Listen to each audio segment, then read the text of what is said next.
అత్త సొమ్ము అల్లుడు దానం చేసినట్టు ప్రజల భూములు ప్రభుత్వ భూములను రేవంతాల సారు అప్పనంగా ప్రైవేట్ కంపెనీలకు అప్పచెప్తున్నాడట.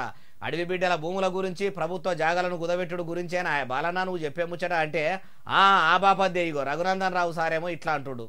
అయ్యా రఘునందన్ సారు ఇక చెప్పుర్రి. 1200 నుంచి 1500 కోట్ల రూపాయల విలువైనటువంటి 85 ఎకరాల బిలా దాఖల్ భూమి. ఈ భూమి ఎవరిది కాదు భూమి అంటే కోకాపేటలో కేసీఆర్ అమ్మినట్టు నువ్వు కూడా అమ్ము రేవంత్ రెడ్డి. ఇన్నరా ఏమంటున్నాడో, కోకాపేట భూములు కేసీఆర్ సారు కొందరికి అమ్మినట్టు అమ్ముకో అనబట్టే ఎందుకోసం అమ్మమంటున్నారో ఆ మాట కూడా తమరే చెప్పుర్రి రఘునందన. పైసలు లేవు కదా రైతు భరోసాకి. మొన్ననే 400 ఎకరాలు కుదబెట్టి 10,000 కోట్లు తెచ్చుకున్నావు కదా కేంద్రం దగ్గర.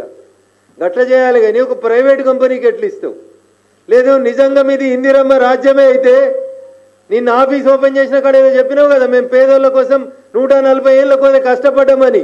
అగో 3 తరాలుగా భూమిని నమ్ముకున్న గిరిజన బిడ్డలకి పట్టాలిప్పి ముఖ్యమంత్రి చేతనైతే. అయ్యా రఘునందన్ల వారు ముఖ్యమంత్రి రేవంతాల గారు అట్లా చేస్తుంటే కొందరు కాంగ్రెస్ మంత్రులే అడవి బిడ్డల భూములు గుంజుకొని దగ్గరుండి ప్రైవేట్ కంపెనీలు కట్టిస్తుంటే మీ భారతీయ జనతా పార్టీ వాళ్ళు ఏం కమాయి చేస్తున్నారు? దేశం కోసం ధర్మం కోసం దేవులాడుకుంటా పోరాటం చేసే భారతమాత బిడ్డలమని చెప్పుకునే మీరు అడిగి పోయి ఆ పనులు ఆపిపిచ్చి గిరిజన బిడ్డల తరపున పోరాటం చేసి వాళ్ళ భూమి వాళ్ళకి అప్పచెప్పి మీరే పట్టా చేయించే పని ముంగట చేసుకుంటే వకీల్కం ఎంపీగా ఉన్న మిమ్ముల అడవి బిడ్డలు కూడా బతికినన్ని దినాలు యాది పెట్టుకుంటారు. అట్లా చేయకుండా ఇట్లా చెప్పుకుంటా పోతే ఏమొస్తుంది సారు?